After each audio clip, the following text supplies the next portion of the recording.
Hey guys, Brian Castro here from Better Chess Training, and in today's Monday Musing, I'm going to talk a little bit about the concept of training intention that I brought up in my last video, or my last Monday Musing, and go a little more into what it is because I got a couple questions about how to develop them and stuff, and I'll give you an example from my own training.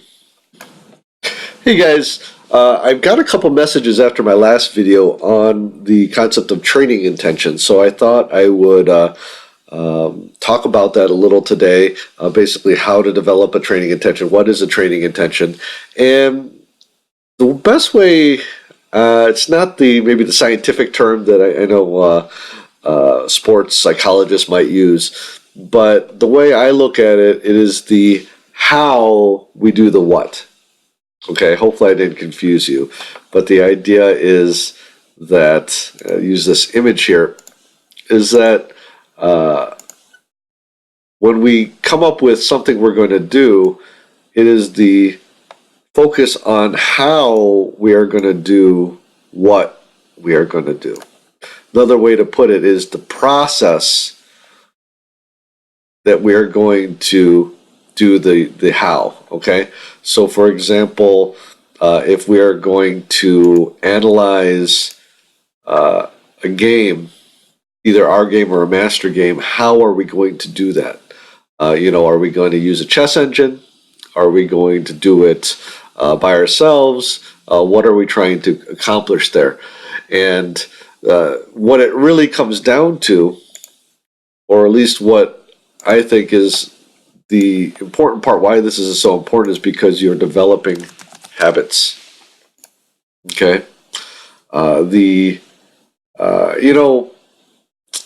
I've mentioned before, I've done martial arts, and if you've done other sports, I had trainers that were very detail oriented. You would do specific things. Like if you're holding your guard, like you always wanted this fist here to touch your cheek here.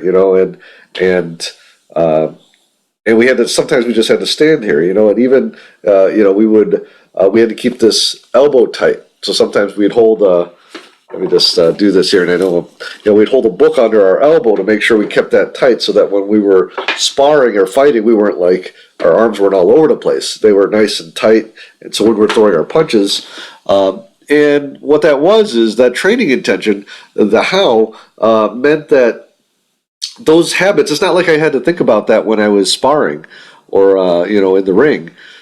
Same thing with your chess. For example, if you do your tactics training, you can just kind of look at it and then play the first move, and maybe you got it right, maybe you got it wrong. Or you can do, as you see in some of my tactics videos, you can look at what the different aspects of the structure are. You can look at different candidates. You can calculate the candidates. And those are habits you're developing for when you're actually playing the game, if your intention is to get better at playing chess, okay?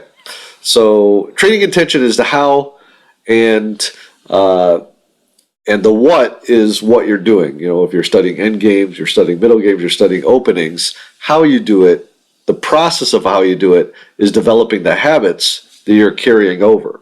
So both are important. The what is important, but the how, in my estimation, especially once you've developed some of the basic knowledge of chess, is also very important. And luckily, it doesn't really take too much more time. It may take a little more effort depending on how you've been studying, but it really doesn't take that much more time.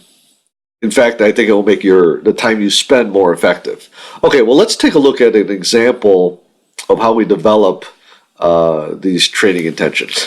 Okay, just to give you an example of what I'm talking about, this is a position from one of my recent games. I actually ended up winning the game, but I made a few mistakes along the way, and understanding why I made those mistakes is helping me to develop those training intentions for my future practice. So let me show you this position. It is black to move, of course, and you might notice that this knight is attacked. Now, in some variations here, this is kind of a similar to a Catalan, except that this pawn is still on c2. And in some of these variations, this knight goes to E8, and later maybe swings over to C7. But here, I thought I saw some tactical opportunities by playing knight to E4. And my opponent ended up playing bishop to D2, and I grabbed the two bishops by taking this bishop here with my knight.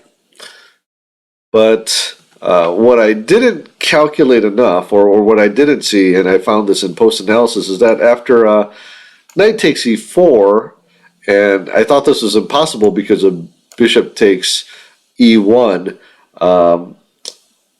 but what I didn't calculate through was queen takes E1, d takes E4, and then knight to G5. Okay, and then the point is that if I just make a move like bishop to B7, thinking that I'm just giving back this pawn, well, white gets a big initiative here with queen takes E4. Or if I play here, just takes back with the queen, and he has, for the exchange, a pawn, which that plus this lead in development gives white more than decent compensation, but I didn't see that during the game. So what that, and I make similar mistakes like that in other recent games. So one of my training intentions based on that is that I want to make sure I'm, especially in tactics training where I'm doing more of this calculation, is making sure that I'm evaluating at the end of the line make sure that I'm understanding what the compensation is and what the evaluation is at each end of my calculated lines. So again, the what is the tactics training, or the master game study, but the how in this particular case is to make sure that I am calculating it through and then making that evaluation at the end, which has been something that's been difficult to me. And then obviously here in this case, I neglected it or was not very accurate.